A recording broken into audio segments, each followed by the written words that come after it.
up, everybody? This is your boy Kerry D. Singleton. I'm here in Baltimore, Maryland, and we're about to take an exclusive tour of the National Great Blacks in Wax Museum.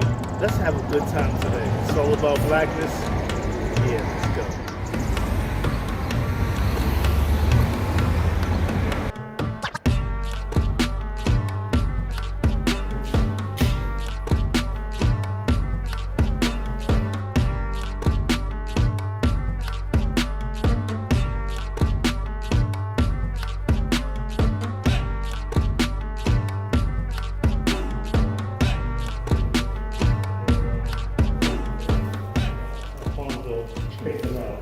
Thank you. Good And this is my assistant, Kevon. Hi, I'm Kevon. Good to meet you. Good to meet you too. Just bringing a copy of the magazine. Always an honor to come here to the museum here in Baltimore, the National Great Blacks in Wax Museum, one of my favorite museums in the nation. This is, of course, the esteemed Dr. Martin. She's going to take us on a tour. I'm excited. It's always a blessing. I've had the opportunity to meet with Dr. Martin once before when we were here years ago. Yeah, she's going to take us on an exclusive tour of the gym, not just for Baltimore, but for the United States and black people in general. So let's go. Let's see.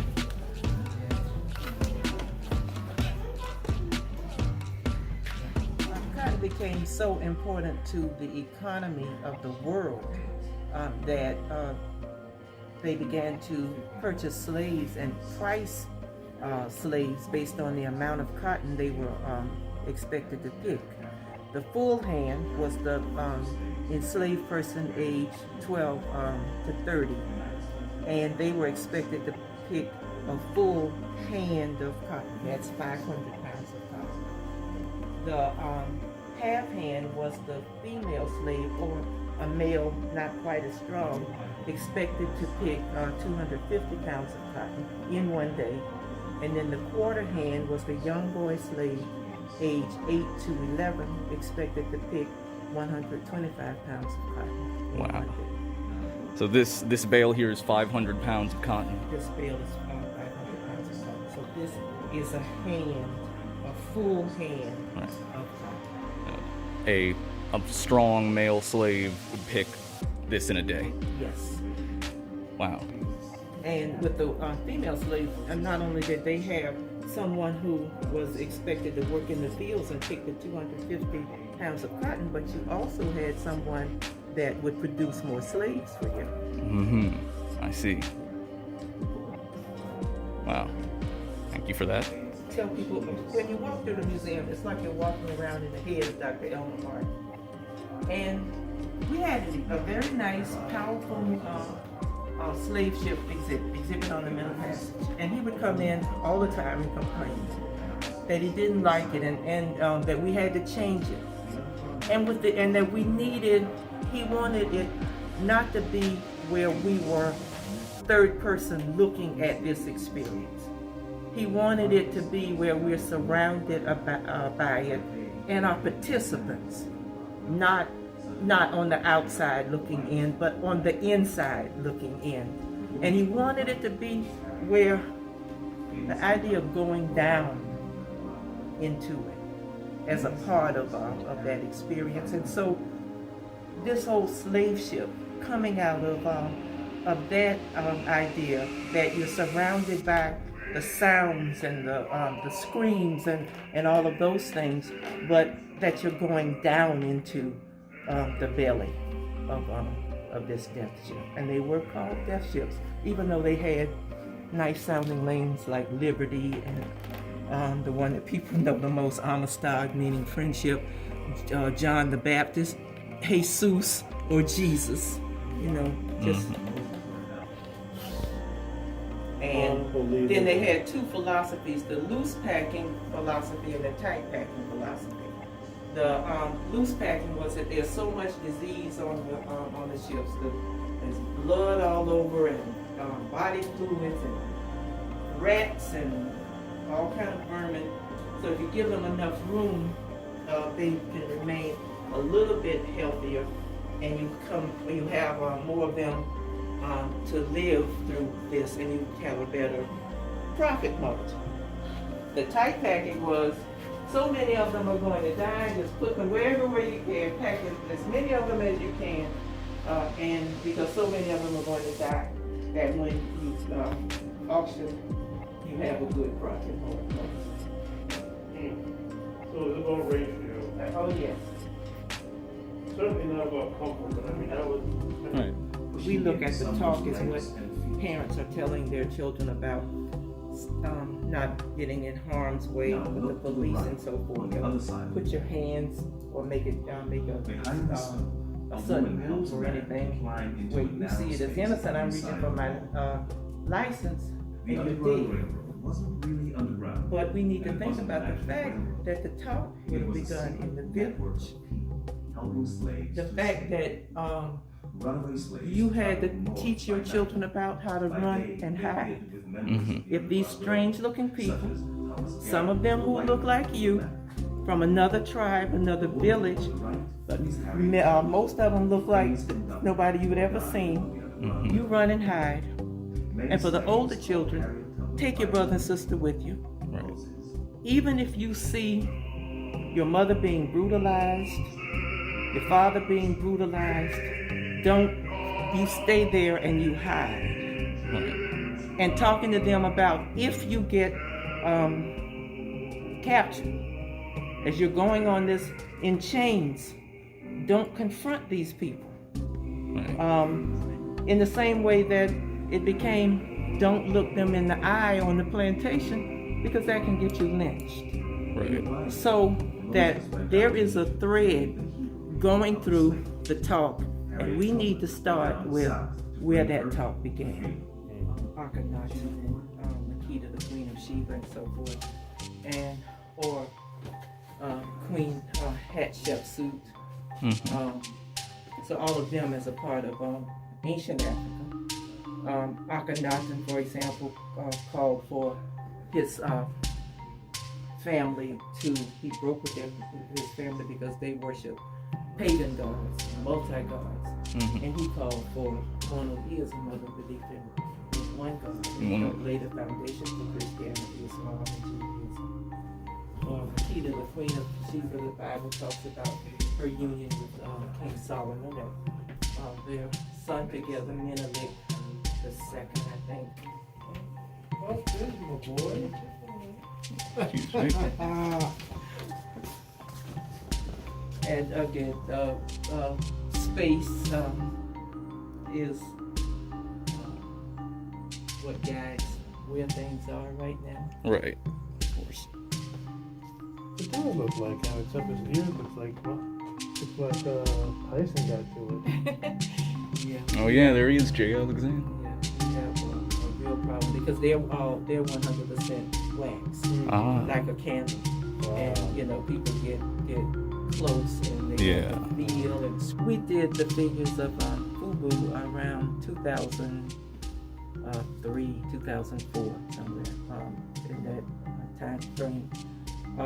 And we contacted them. I had read so many positive things about FUBU and the for us, by us, and the ways in which they started their company.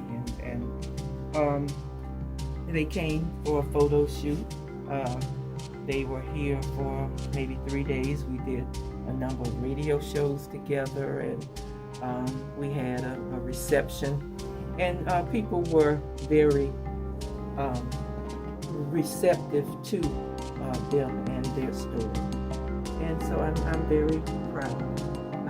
My husband's last name is Martin. So but if people want to know, is J. Alexander related to you or your husband? No, he's not, but I'm just very proud of the figures.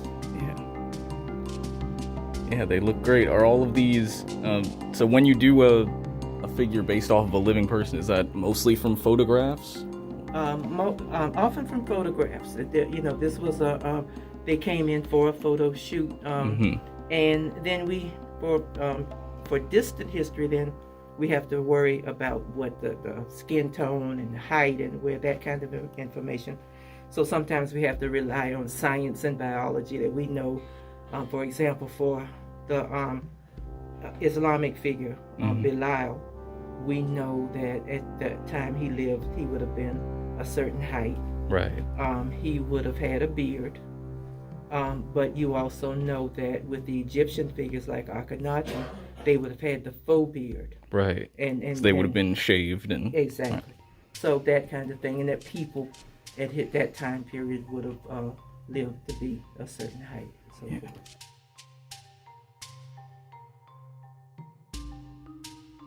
That's wow. He has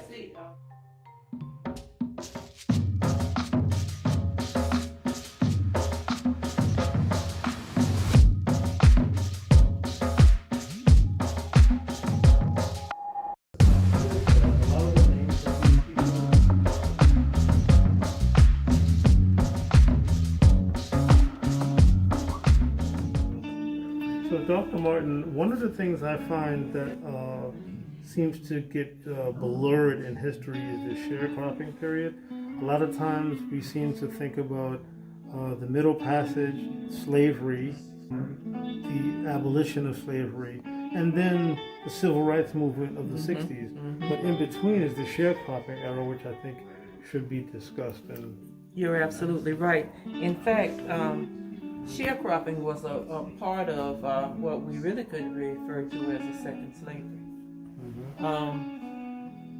The white male elite came out of slavery from the South. They came out of slavery angry and vengeful, and determined to get slavery back.